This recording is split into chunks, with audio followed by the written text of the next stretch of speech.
Le football guinéen, autrefois plein de promesses, a traversé des périodes de haut et de bas. Mais comment est-il arrivé à cette situation actuelle? Revenons en arrière pour comprendre les événements qui ont marqué cette chute, s'épauvillit tout en mettant en lumière les efforts et les erreurs qui ont façonné cette trajectoire. De 2017 à 2021, le football guinéen vivait une période sombre. Durant ces 4 années, l'équipe nationale a participé à 3 Coupes d'Afrique, se qualifiant pour 2 et échouant pour 1. Lors de la Coupe d'Afrique où elle a atteint les phases à élimination directe, la Guinée a été sévèrement battue par le Ghana 3-0. Pour la seconde CAN, elle n'a pas dépassé les phases de poule. Le bilan de cette période est préoccupant.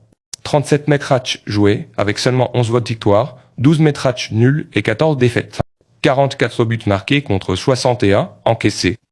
Face à ces échecs répétés, l'espoir renaît avec le retour d'un fils du pays, Kaba Diawara. Connu pour ses analyses brillantes sur Canal. Kaba Diawara prend les commandes de l'équipe le 21 avril 2022 dans des conditions extrêmement difficiles. Malgré cela, il relève rapidement les défis. Lors de sa première CAN en tant qu'entraîneur, il réussit à se qualifier et à sortir des phases de poule. Mieux encore, il tient tête au Sénégal, futur champion d'Afrique, et parvient à mener son équipe jusqu'en huitième de finale. Malgré ses exploits, des critiques injustifiées émanent de certains influenceurs corrompus et mal informés, frustrés par les succès croissants du Sénégal. Ces critiques mettent en péril la progression de Kaba. Une nouvelle ère sous Kaba Diawara. Malgré tout, le gouvernement guinéen décide de prolonger son contrat, une décision saluée par de nombreux fans. Sous sa direction, la Guinée bâtit une équipe solide et difficile à manœuvrer.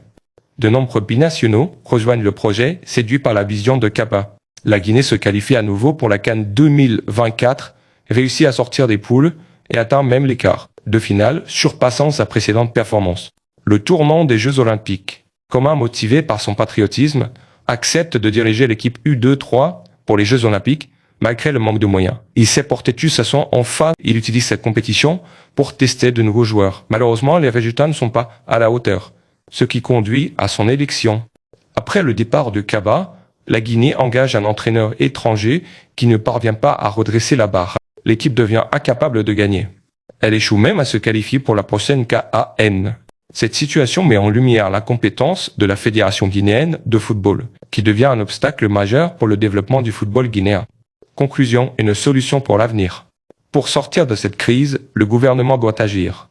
Remplacer la fédération actuelle par une équipe compétente. Redonner une chance à Kaba Diawara dont le patriotisme et la vision pourraient ramener le football guinéen sur la voie du succès. Le football guinéen a besoin d'une refonte complète pour retrouver sa gloire passée. La clé réside dans une gestion éclairée et un soutien indéfectible aux talents locaux comme Kaba Diawara.